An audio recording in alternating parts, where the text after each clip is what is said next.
Hermanos, ahora sí me pueden escuchar. Estoy usando mi teléfono celular. Tengo 7 de la noche, prácticamente 30 minutos. ¿Me escuchan ahora? Si pueden decir si me escuchan. ¿Me pueden escuchar?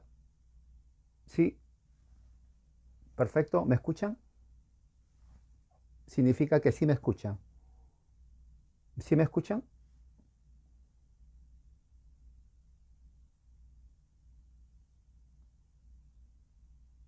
¿Sí o no? ¿Me escuchan? Se escucha perfecto. Ok, eso, muy bien. Bueno, disculpen, por alguna razón mi laptop, el volumen, bueno, ustedes ya saben, no se escuchó, se escucha después, voy a ver. Pero en fin, tengo aquí el teléfono celular. Se dan cuenta por qué digo ahora el milagro de la internet. El milagro de la internet a veces no es, falla los milagros de la internet, pero de todas maneras tenemos acceso a celular, el laptop, y si no trabaja uno, trabaja el otro. Pero gracias a Dios que vamos a continuar. Bien, vamos a estudiar hoy el capítulo 17, tema de la confesión de Westminster, la perseverancia de los santos. Entonces, antes de seguir, vamos a hacer una oración, ¿ok? Me acompañan en una oración. Gracias, Padre Celestial, en este momento. Pedimos a ti, Señor, para que en esta tarde, en esta hora, nos ayudes a entender tu palabra. Guíanos en cada momento y que tu bendición sea sobre nosotros, que de principio a fin sea de mucha ayuda y crecimiento espiritual. Así te pedimos en el nombre de Jesús. Amén. Muy bien, entonces vamos al tema, se llama la perseverancia de los santos. La perseverancia de los santos. Yo creo que es un tema que ya lo vimos anteriormente. Y bueno, eh, la única cosa que aquí en el teléfono celular es que no puedo copiar y pegar como lo hago, pero no importa, no hay ningún problema, aunque sí tal vez, vamos a ver, eh, vamos a ver aquí si lo puedo hacer.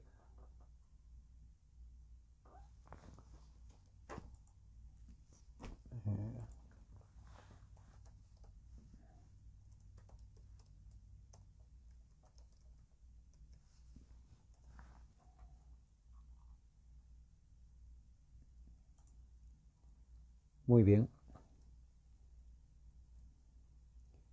entonces yo creo que sí lo puedo hacer, pero en la computadora, pero voy a hablar aquí del celular.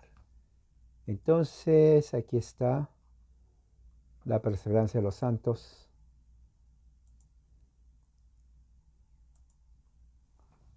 Muy bien. Ok, dice así referente a la perseverancia de los santos. Aquellos a quienes Dios ha aceptado en su amado, los ha llamado eficazmente y santificados por su Espíritu, no pueden ni total ni finalmente caer del estado de gracia, sino que ciertamente perseverarán en él hasta el fin y serán eternamente salvos. Una de las preguntas generalmente que eh, personas que no son reformadas y se ve, me hacen preguntas a mí, lo leo en Facebook y tal vez ustedes también lo leerán, es el hecho de que si la salvación se pierde, ¿no? ¿Han escuchado eso? Se pierde la salvación, llega el momento en donde uno tal vez cae de la gracia, y si cae de la gracia es porque, ¿qué pasó? Es un apóstata, ¿hasta qué punto? Ahora, la doctrina de la perseverancia de los santos es una doctrina fundamental en la Reforma. Es muy importante que esto se sepa, muy importante. Ya se escucha, dice nuestra hermana Juana Fuentes. Amén. Ahora, vamos a ver unos textos.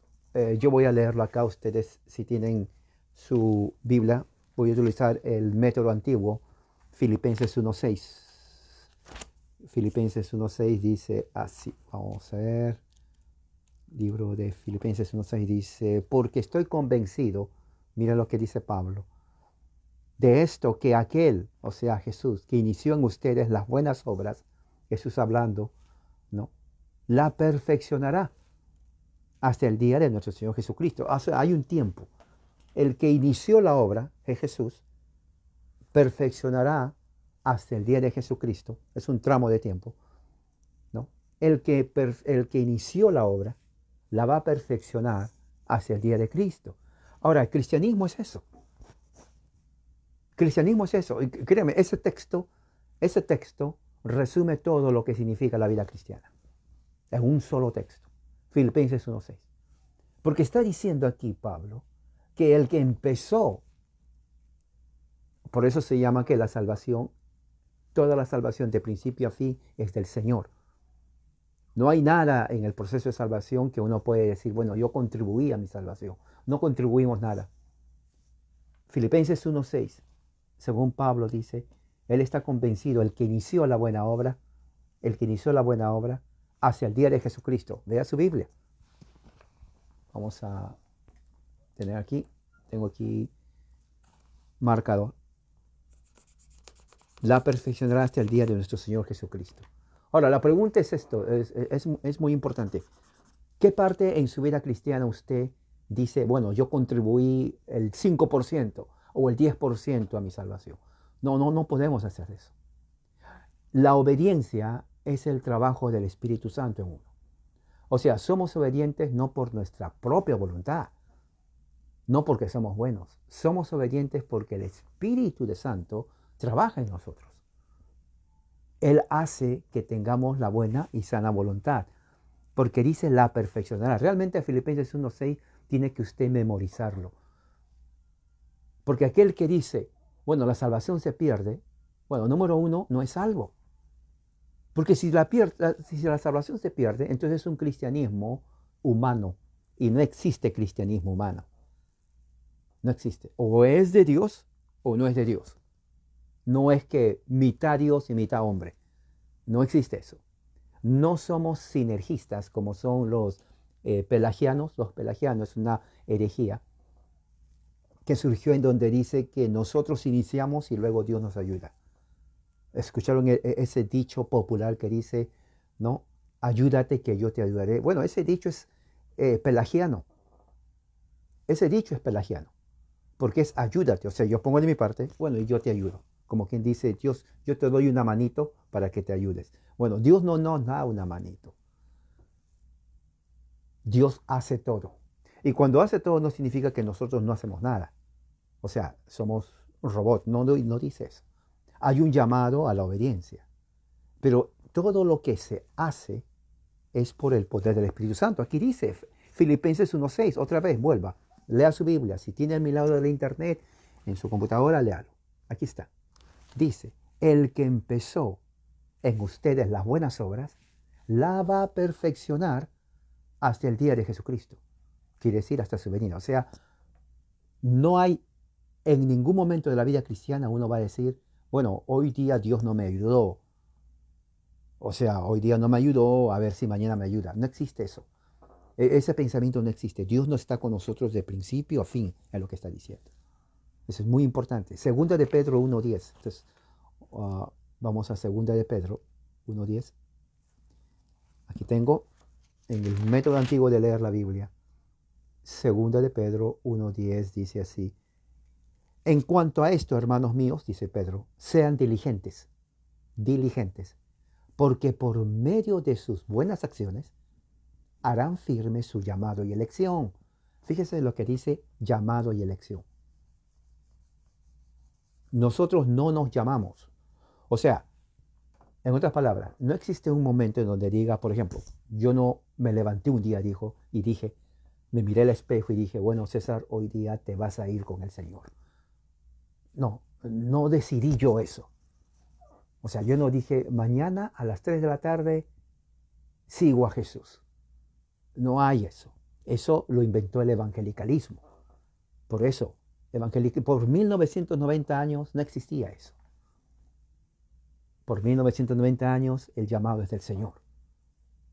Pero cuando entra el evangelicalismo, 1905, 1910, que viene de los Estados Unidos, entonces trae con ello una idea de que uno decide la salvación. No, levante la mano, haga la oración del pecador. Eso es doctrina evangelicalista. Eso no enseña las Escrituras.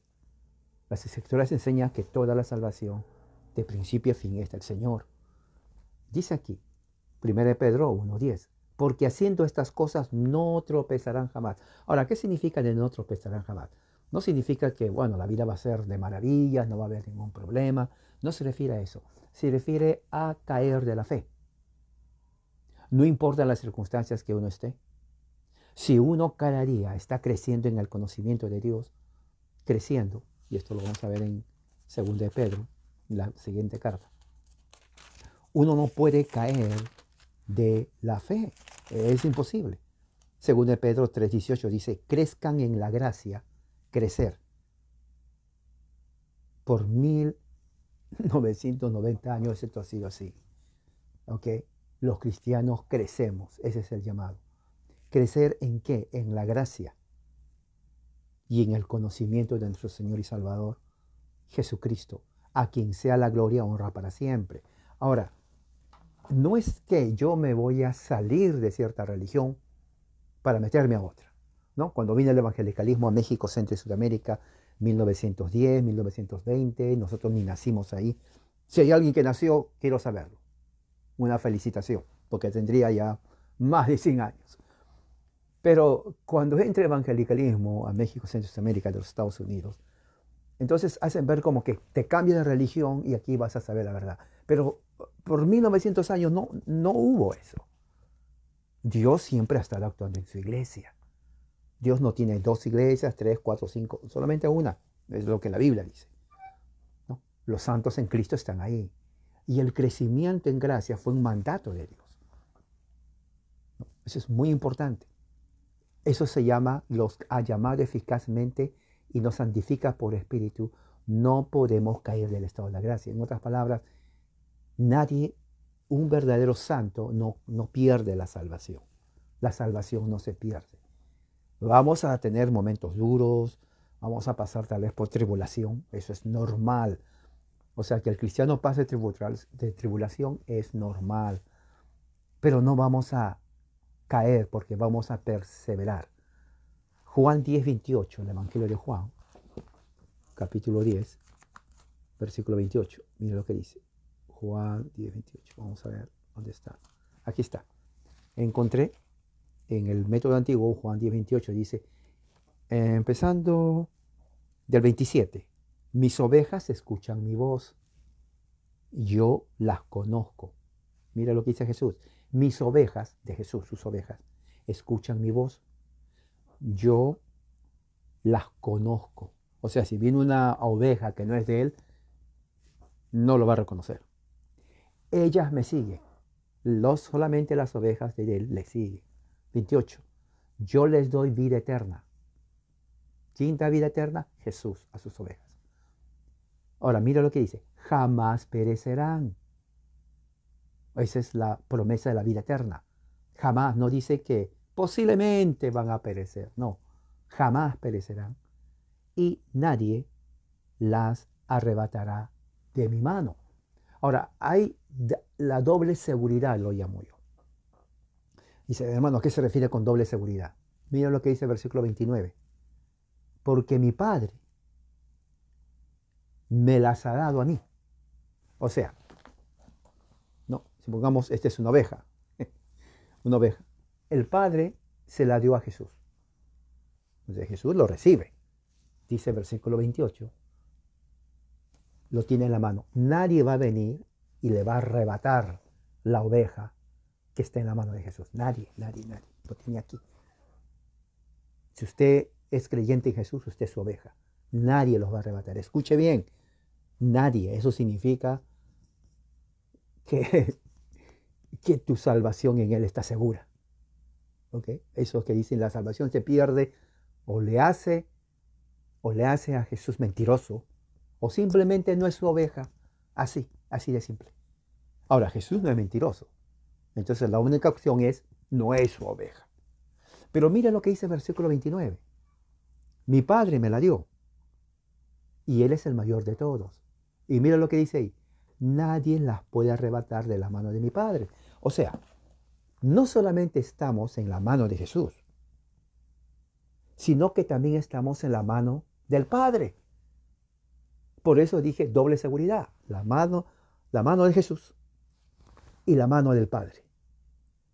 Oiga, hermano, ¿quién se va a tener la osadía?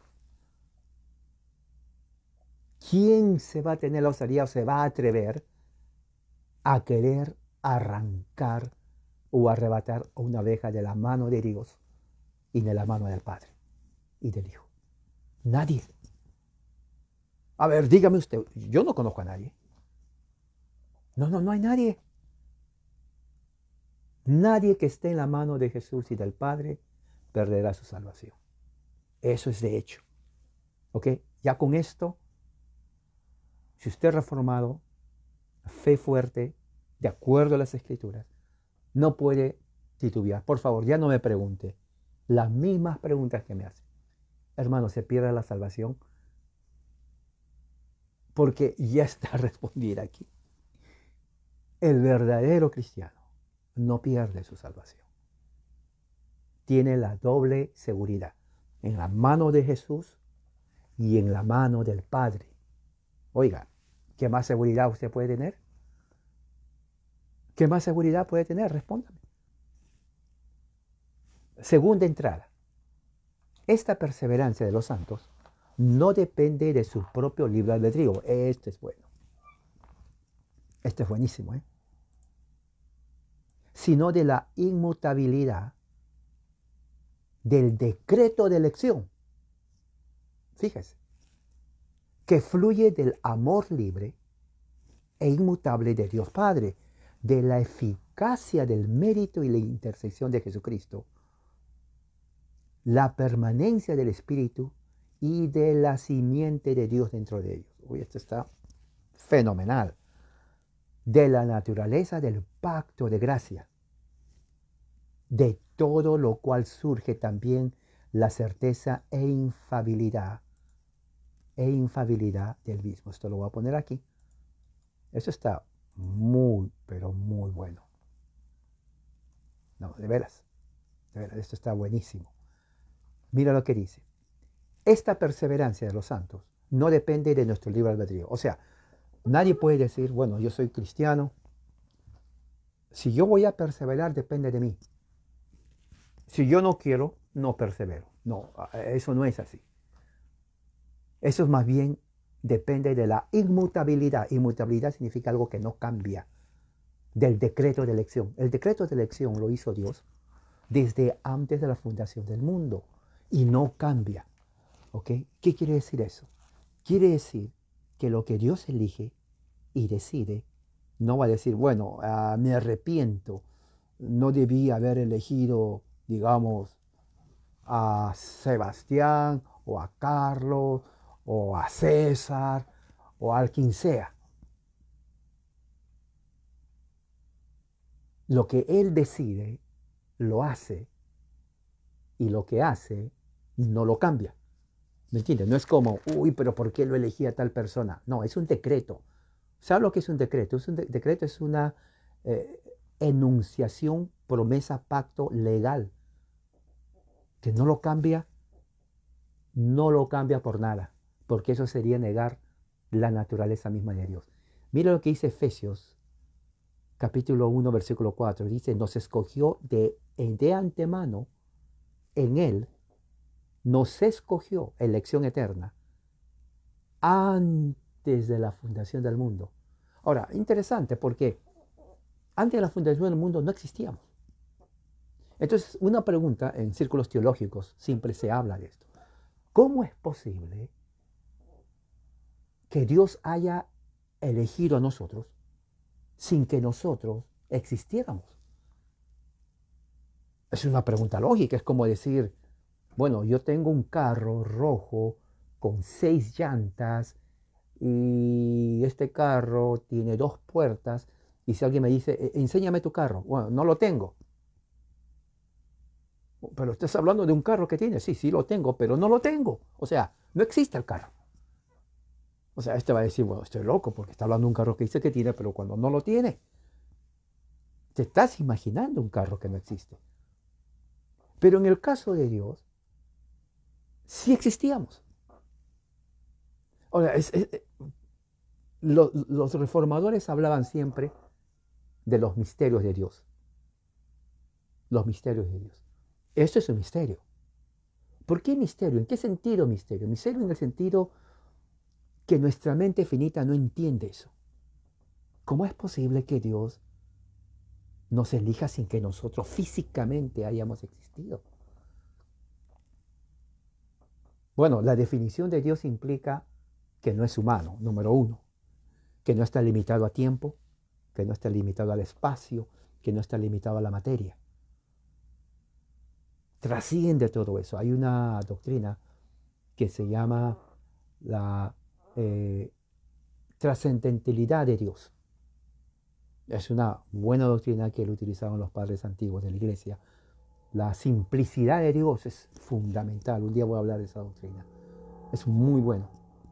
Muy bueno. Eso lo enseñó San Anselmo, San Ambrosio, Santo Tomás de Aquino. Buenísimo esa doctrina. Eso lo enseñaron en la iglesia. Hoy en día no se conoce eso, pero es bueno enseñar. Entonces, depende de la inmutabilidad de Dios nuestra elección, la perseverancia.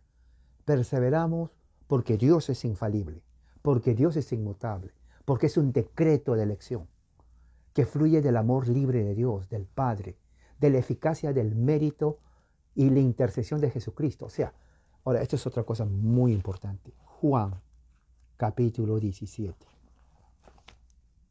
No, para que esto también echa por tierra la universalidad.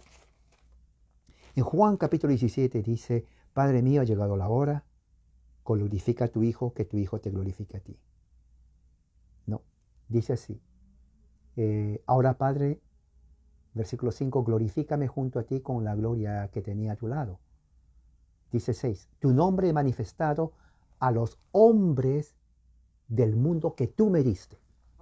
Ahí está. Tu gloria lo he manifestado solamente a los que tú me diste, a nadie más. Nadie más. Y mira lo que dice aquí. Tuyos eran y tú me los diste. Esto es increíble, hermano. ¿Usted se ha puesto a pensar eso? Antes de la fundación del mundo, Dios tuvo un pueblo. Era de Él. Él se los dio a Jesús. Y ese pueblo que Dios le dio a Jesús, ese grupo, no todos, sino ese grupo que Él eligió, Jesús le dio a conocer la voluntad del Padre a ellos, solamente a ellos, a nadie más. Y miren lo que dice aquí. Y dice, han guardado tu palabra. Ahora dice aquí, 9, yo intercedo por ellos. Esto es buenísimo. Marcador, lea la Biblia, hermano. No, lea la Biblia. Yo intercedo por ellos, dice Jesús. ¿Por quién? ¿Por el mundo? No. Mira lo que dice aquí. No intercedo por el mundo. O sea, es falso la idea de que, oh, Dios ama a todos. Jesús va a salvar a todos. No, Él intercedió por aquellos que el Padre eligió de antes de la fundación del mundo, se los entregó a Jesús. Solamente por ellos intercede Jesús y dice, porque son tuyos. O sea, el Padre amó desde el principio a un selecto grupo de personas. Los elige, Él los predestina para ser salvos y se los da a su Hijo Jesús. Su Hijo Jesús intercede solamente por ellos, no por el resto de la humanidad. Él no dice, bueno, Señor, Padre, voy a interceder también por el que está condenado al infierno o por los incrédulos. No hace eso. Él intercede por aquellos que el Padre le dio a Jesús. Esos que el Padre le dio a Jesús, el Padre los eligió desde antes de la fundación del mundo. Póngase a pensar eso usted. Eso es lo que está diciendo Jesús. Por eso que Jesús nunca deja de interceder por su pueblo. Es una intercesión inmutable. Por eso que la salvación no se puede perder. Es imposible. Él está intercediendo en este momento por su pueblo. Solamente por su pueblo. Ese pueblo lo tuvo desde antes de la fundación del mundo, durante todo el tiempo de Abraham, todo el tiempo del antiguo pacto. Viene el nuevo pacto en Jesús. Ya pasaron 2000 años de cristianismo y Dios siempre tuvo a su pueblo. No hubo un momento, como enseñan las sectas, de que hubo un lapso. Testigo de Jehová dice, hubo un momento que el cristianismo apostató, y cuando vino Charles Russell en 1870, entonces surgen los testigos de Jehová. Y por 1800 años no hubo iglesia. Eso es mentira, eso enseñan las sectas. Eso es mentira. Los mormones dicen lo mismo. Por 1800 años no hubo iglesia, y en 1840 y tanto Dios le revela a Joseph Smith la verdadera iglesia de los santos de los últimos días. Eso es mentira, porque Dios siempre tuvo su iglesia y salvaba durante 2000 años. Eso también enseñan los adventistas. Eso también enseñan grupos evangelicalistas. ¿Me entiende? Eso es mentira, ¿no? O sea, no es porque vinieron los evangélicos de Estados Unidos en 1920, usted no nació. Si usted nació, hágamelo saber. ¿Usted nació en 1960 o 70? ¿Cuántos? Levante la mano. 80, 1980 nació usted. Si nació en 1980, 90, 10 años, 0, 20 años, 10, 30 años, 20, tiene 40 años de edad. Si nació en 1980, 40 años. O nació en 1990, tiene 30 años. O nació en el año 2000, oiga, ya tiene 20 años. ¿Ok? 1910, bueno, no sé si alguien aquí de 10 años. Pero mi punto es, no es que se cambió de religión y se hizo y antes no tenía. Dios siempre salvó a su pueblo. ¿Ok? Eso yo les digo a los amigos evangélicos. No es que ustedes trajeron eso, no. Dios no necesita de evangélicos ni de pentecostales para que su salvación, por más de 2000 años, Dios ha estado salvando a su pueblo. ¿Ok? Él tiene una iglesia. Y eso lo dicen las escrituras. Eso que se tenga que tener bien en claro. No hubo un momento en la historia donde no hubo iglesia. Siempre hubo iglesia. Se lo dije a los mormones, se lo dijo el testigo de Jehová, adventistas, porque ellos, según ellos, por 1800 años hubo apostasía. No hubo apostasía. Hubo apóstatas, sí. Siempre lo hubo. Pero la iglesia siempre existió.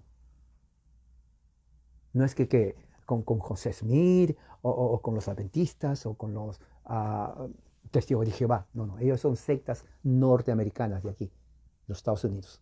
De aquí fueron a México, Centro y Sudamérica. La iglesia siempre existió. ¿Ok? Otro texto muy importante para leer está Hebreos 10:10. Vamos a Hebreos, capítulo 10, versículo 10. ¿Qué dice Hebreos 10:10? Miren, dice así. Hebreos 10:10. 9. Enseguida él dice, he aquí yo vengo para hacer tu voluntad, oh Dios. Dice Jesús, él vine para hacer la voluntad del Padre. Por este medio anula lo primero es el pacto mosaico, él lo anula y establece lo segundo, el nuevo pacto. 10. Y por esta voluntad suya somos santificados mediante la ofrenda del cuerpo de Jesucristo una sola vez. Sin derramamiento de sangre no hay perdón de pecados. Y el derramamiento de sangre es necesario para el pacto. No existe un pacto si no se derrama la sangre. Antes el pacto era a través de la sangre de machos cabríos, ¿no? Ovejas, carneros, novillos, todo eso. Pero como dice Hebreos, la sangre de los animales no tiene poder para limpiar los pecados. Era la promesa que apuntaba a Jesucristo. La sangre de Jesús es perfecta. Su sacrificio perfecto tenía que derramar su sangre, instaurando así el nuevo pacto y el antiguo pacto de Moisés queda anulado. Es lo que está diciendo Hebreos. ¿Sí? Muy bien. ¿Qué más? En Hebreos 7:25, ya que estamos en el libro de Hebreos, que dice Hebreos 7:25. Hebreos 7:25 dice, 24, Pero Jesús, por cuanto permanece eternamente, Jesús, por cuanto permanece eternamente, su sacerdocio no deja de ser de Jesús. Puede salvar para siempre. ¿Se acuerda que le dije que existen aquellos que dicen, oh, la salvación se pierde? Un momento. Si la salvación se pierda, entonces Hebreos nos engañó. Porque Hebreos en el capítulo 7, versículo 25 dice, puede salvar para siempre. No dice, va a salvar por un tiempo, si te portas bien, sigue, si no, pues pierdes tu salvación. La salvación no se pierde. Y no lo digo yo, lo dice el Espíritu Santo aquí, en la palabra. Hebreos 7, 25. Apúntalo. Estudiando la Biblia. Evangélico. Estudiando la Biblia. Dice, puede salvar para siempre a los que se acercan por medio de él, pues él vive eternamente e intercede por ellos. Oiga, ¿qué más prueba escritural usted quiere tener de que la salvación no se pierde? Hebreos 7:25. Voy a escribirlo. Hebreos 7:25. Ustedes tienen que entender esto, hermano. Evangelicalismo arminiano no ha enseñado esto, la verdad. Eso viene de Estados Unidos, recuerde. Evangélico. Si usted es evangélico y me está escuchando, le voy a dar el origen de su denominación en un minuto, porque no tengo mucho tiempo. Nace en Estados Unidos, se consolida en 1940. Usted nació en 1970, 80, 90, o el año 2000 y se hizo evangélico, porque usted dice, oh, ya conozco a Cristo. Cambiarse de religión no es conocer a Cristo. ¿Ok? Eso tenga en mente bien. Cambiarse de religión no es conocer a Cristo. Porque si fuera así, entonces Dios hubiera hecho el evangelicalismo desde el primer momento, hace 2000 años. Pero no, eso nace aquí, hace unos, 80 años. Hace unos 80 años nomás. Aquí en Estados Unidos. ¿Quiere decir que hace 80 años no había evangelio? Pónganse a pensar. Claro que había. Siempre hubo cristianismo. Dios siempre estuvo salvando a su gente por más de 2000 años. Y aquí dice que Jesús intercede eternamente, eternamente, eternamente. Busca el diccionario. ¿Qué significa eternamente? Bueno, voy a buscar aquí en el milagro del internet lo que significa eternamente. Eternamente. Aquí dice.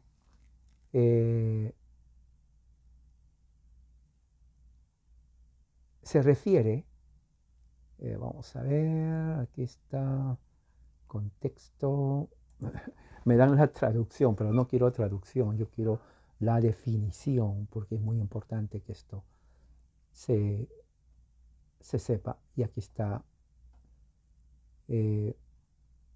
abriendo, ok. Para siempre, sin fin, que dura siempre, perpetuidad, que no tiene límite de tiempo. En inglés es forever and ever, eternamente, que no tiene límite de tiempo, que no tiene fin. Eso es el sacrificio de Cristo. Entonces, si es para siempre, ¿cómo va a perder usted la salvación?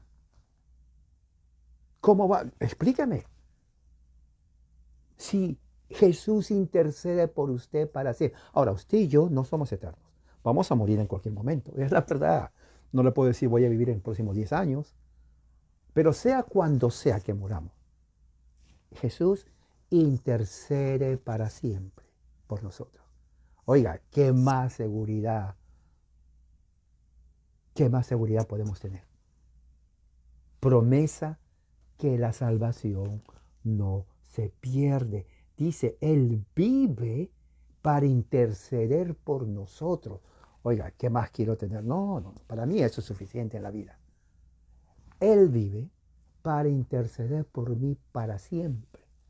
Y para usted si cree en Jesús también. Esto sí de verdad merece aleluya de verdad. Último texto en esto. Primera de Juan 2:19. La primera carta de Juan, no el Evangelio, sino la carta. Primera de Juan 2:19. Ya lo encontré, el antiguo método. Primera de Juan 2:19 dice así, salieron de nosotros, esto hablando del anticristo, pero no eran de nosotros. Porque si hubieran sido de nosotros, hubieran permanecido con nosotros. Pero salieron de nosotros para que quede manifiesto que no eran de nosotros. O sea, lo que está diciendo es que en la iglesia visible están los verdaderos y están los falsos. Como no tenemos la facultad de mirar el corazón del hombre y de la mujer, no podemos decir, bueno, esa mujer es falsa, o ese que está sentado en la última banca es falso, este es verdadero, o la que está allá es verdadera. No, no podemos. Si bien es cierto, por los frutos se conocen, dice ahí, muchas veces los frutos son engañosos también. Porque uno, al no ser perfecto, comete cosas que no están bien, pero no quiere decir que no es. Por eso hay que tener mucho cuidado. Entonces, como estamos falsos y buenos o verdaderos, entonces es al final que Dios va a decidir quién es el trigo, quién es la cizaña. Porque el trigo y la cizaña crecen juntos en la iglesia. Lo cual da a entender que no todo, como mismo dijo Jesús, el que confiesa mi nombre entrará al reino de Dios. Ahora, esto es interesante porque dice, pero ¿cómo es eso? ¿Acaso no dice que hay que confesar el nombre de Jesús? Sí, y tenemos que hacerlo. Pero hay otros que confiesan que no es de verdad. Simón el mago confesó el nombre de Jesús, se bautizó y siguió siendo discípulo. Pero era falso. Durante 2000 años la iglesia ha estado lleno de trigo y cizaña. ¿Sí? Comulgan con nosotros, tienen comunión con nosotros, oran con nosotros, leen la Biblia con nosotros, cantan con nosotros. Nosotros le damos la mano de hermandad, pero son cizaña. Pero no sabemos que son cizaña. Muchos se revelan antes como los anticristos, pero otros no. Entonces, eso es una advertencia muy seria en no ser cizaña, sino más bien trigo. Piensa en eso usted. Dice, 3. Sin embargo, pueden a través de las tentaciones de Satanás y del mundo, la prevalencia de la corrupción que permanece en ellos, en nosotros, y el descuido de los medios de su preservación, caer en pecados graves y por un tiempo continuar en ellos, por lo cual incurren en el disgusto de Dios, entristecen a su Espíritu Santo, llegan a ser privados de alguna medida de sus gracias y consuelos, tienen el corazón endurecido y su conciencia herida, herir y escandalizar a otros y traer juicios temporales sobre sí mismos, sobre sí mismos. Ahora, esto ya con es la última entrada, ¿no? Lo que está hablando está en que a pesar de que existe la perseverancia, no quiere decir de que uno esté libre de tribulaciones y tentaciones y los enemigos del mundo. No somos perfectos. Eso es una cosa muy importante. Nunca vamos a ser perfectos en esta vida. Nadie lo fue. Pero tenemos la promesa del Espíritu Santo. tenemos la promesa del Espíritu Santo de que en Cristo tenemos abogado. Por eso dice que Él intercede por nosotros.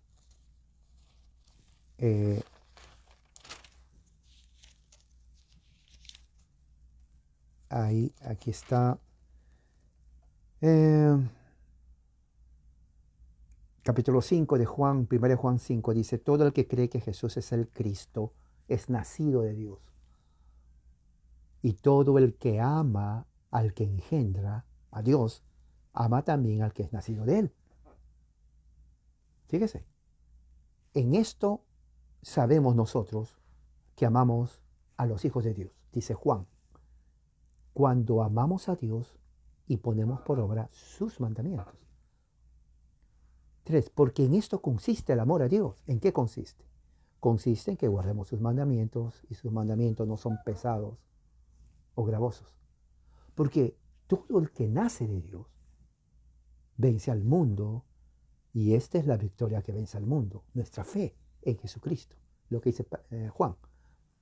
Porque ¿quién es el que vence al mundo? Sino el que cree que Jesús es el Hijo de Dios. O sea, hay una promesa. Esa promesa es real. ¿Se acuerdan que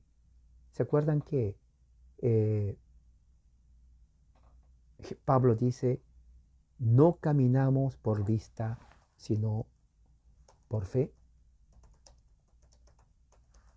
Está eso en 2 de Corintios 5:7.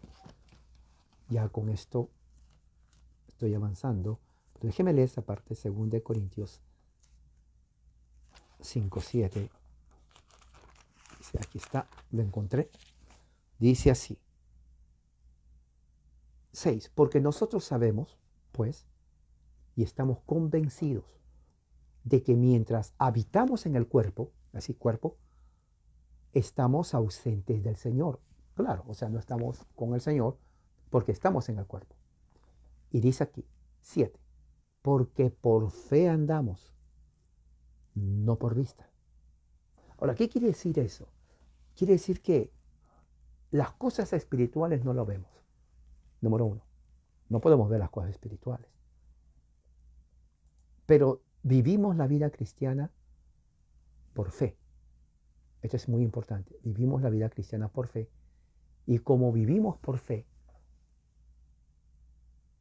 todas las promesas de Dios se hacen realidad.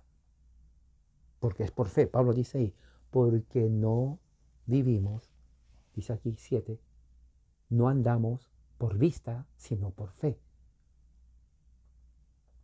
8, por este motivo confiamos. ¿Ves? Por este motivo confiamos.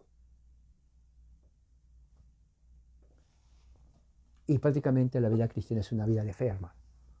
Porque las promesas, las realidades espirituales no la vemos.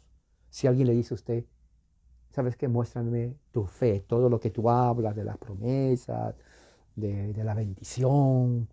Enséñame, que quiero verlo conmigo. No podemos enseñar.